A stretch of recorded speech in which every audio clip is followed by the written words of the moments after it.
Hi everybody, welcome to Colette's Thermy Kitchen.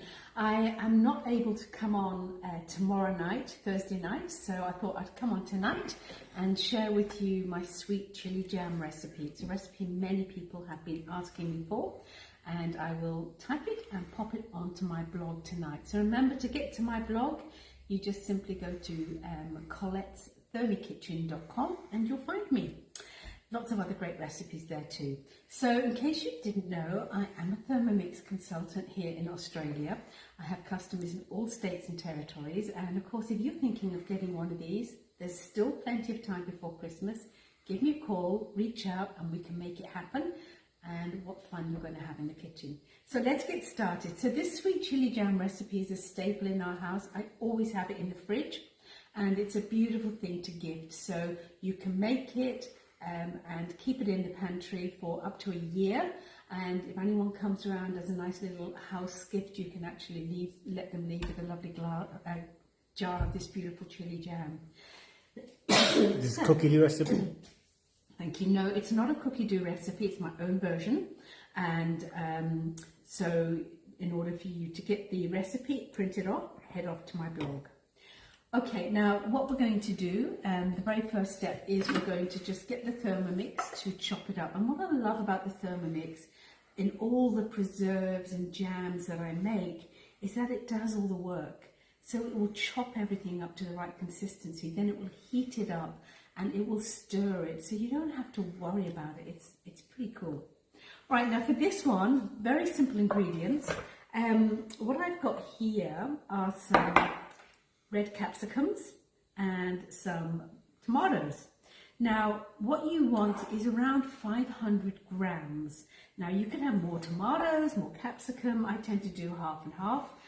Usually it's about 2 red capsicums, kind of medium size, and 2 red tomatoes, but you're looking for about 500 grams in total.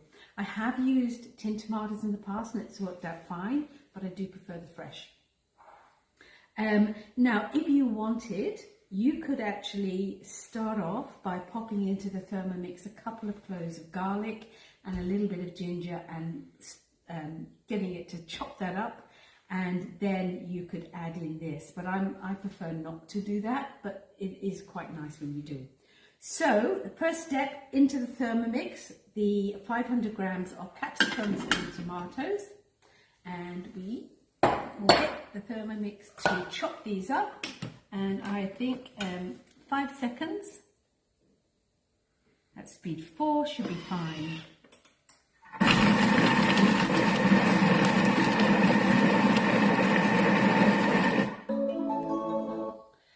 Did you know that? To shut it up, just tap the screen anywhere. All right, so now the size that you chop these will be different. We'll all be chopping these different. So what we end up with in the Thermomix will be different on speed 4 for 5 seconds. So if I look at mine, I'm having a look there, can you see I've still got some pretty big pieces. Now they're way too big, so I'm going to go again. So I'm going to go for another, just give it a quick mix. Another, I think maybe 2 seconds should be fine. That's speed 5.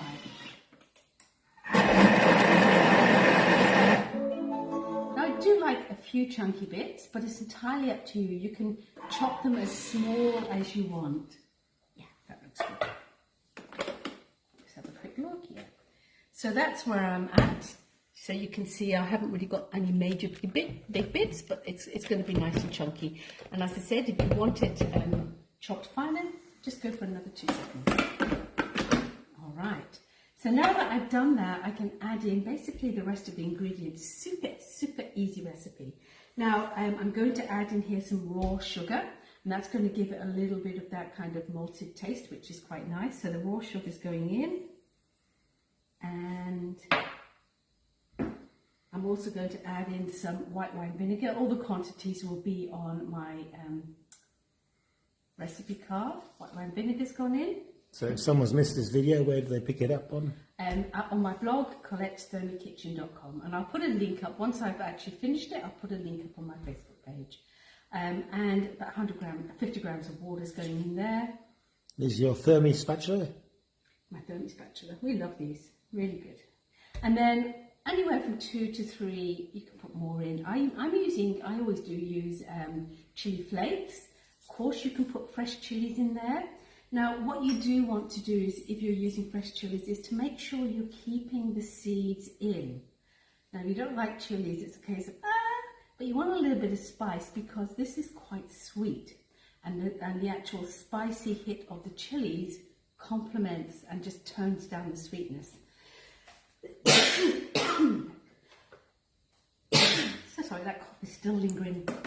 All right, so now we've got that in, we're just going to actually cook this. Measuring cups coming off, simmering baskets going on, and I'm simply going to go for 35 minutes at aroma temperature, right to the very end, and I'm going to hit reverse because we've already chopped it up as much as we want, the reverse button, and I'm just going to go on spoon speed, where spoon speed, you see the little spoon there? So it's a really slow mixing speed, and that's just going to stop anything from catching on the bottom. All right, so at that 35-minute mark, we will have a little look, or I will have a little look, and see whether I want it to go even thicker. If you do, just put it on for another 5 minutes, again, aroma temperature on reverse spoon speed. And what's going to happen, obviously, because we've got the basket on top, the liquids are going to evaporate out, which is So you put it on for 35 seconds? Have I? Yep. Darn, I meant 35 minutes. It's always awkward walking back front. Thank you. All right, 35 minutes is what we want. It's definitely not cooked in 35 seconds. Okay, so aroma temperature. It's on reverse already. Spoon speed. Okay, so with jams, a lot of jams will have pectin in them. Now this is a jam, but of course it hasn't got any pectin. There's no apples or anything like that in there. So how you actually have it finished at the 35-minute mark, it will get a very little bit thicker, but not much more. So that if it's not at the right consistency for you, that's when you go for another 5 minutes with this on, and just evaporating more steam to thicken that up. Right, so once you've finished, what you then want to do is to pop it into a jar. Now, it's always good to sterilize your jars if you're going to preserve it. So if you're not going to eat it straight away, sterilize your jars. Now, for me, it's just easy for me to remember. There's so many different ways of sterilizing jars, and yes, you can sterilize in the Thermomix, but what I would do now is I would just go to my oven. I would turn the oven on 130 degrees, and that's fan, and then I would actually put my jar and the lids into the oven, and I would give them minimum 20 minutes, anywhere between 20 and 40 minutes, and I'll end up with sterilized jars. So that temperature 135 just means, you know, you're not going to compromise the actual glass in the jars, so it's not going to crack, that kind of thing. Obviously be careful when you're taking it out. When you're filling that jar up, you want to make sure it's still warm and the jam is warm. That creates a better seal. So you don't wait for the jar to go cold. And remember, when you do take it out of the oven, you don't want to touch the inside of the jar because you're going to contaminate the jar. So keeping the inside nice and clean. Then you pour your jam into the jar, seal it up, and I usually stand it upside down until it cools down, and then it will go into a nice dark part of my pantry, and that will stay in there or can last in there for up to a year. So you can double this quantity quite happily in the Thermomix if you want to and make a few jars. I tend to work with this quantity. Now, once it's open, so let's have a little look. So this is a jar, actually this is my last jar, so it's quite timely that I needed more. So once it's opened like this, it will last in the fridge for 3 to 4 months. It's a great thing, and it is so delicious. Seriously, you could just... So it will last a year unopened, then open 3 or 4 months. 3 or 4 months in the fridge. Beautiful. So how do you use this? Absolutely delicious. On a cheese board, perfect.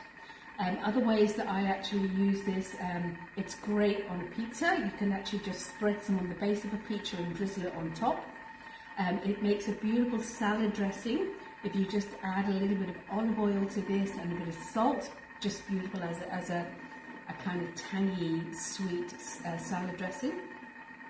Another way that I use this is in marinade. So what I would do is, to some of this, I take a tablespoon or two of the jam out, mix in some soy sauce, a bit of ginger, a bit of garlic, and use it as a marinade. Beautiful with chicken, but you know, it works with most things. Tofu is really nice too. So Shirley asks, a question, she says, is it hot Colette? So, well, yeah, Colette might be hot, Dad, I'm not sure, but... Andy, you're so naughty. Look, yeah, I've got 3 teaspoons of chili flakes in here, so it's going to have a bit of a bite. So if you don't like it really spicy, just start off with maybe 1.5 teaspoons of chili. Remember, you need that to counterbalance the sweetness. And if you start to mess around by reducing the sugar and everything else, you're going to mess around with the flavour. It is sweet chili jam. So, you know, that's probably why it's so delicious. Okay, what other notes have I got here that I was going to I can smell that now. The aroma is now coming, yeah. I've talked about that. I've talked about that. Oh yeah, just another little way that I love to serve it, really old-fashioned way, is to throw into the Thermomix a block of Philadelphia cheese and just to whip it up nicely, you know, and then once that's whipped, spread it on a beautiful plate and drizzle this on top. Serve some of the beautiful crackers. So these are like the lavash crackers. Lavash that we made yesterday, and you can hear they're still super crispy. Lavash. So lavash, yes.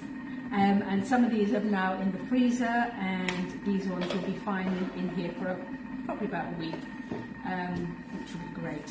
So beautiful little crackers. So there you go. I mean, how easy is it to make beautiful things that are fairly expensive in the shops? And let's face it, that was not expensive to make. It's delicious. You can control the heat, all the rest of it yourself.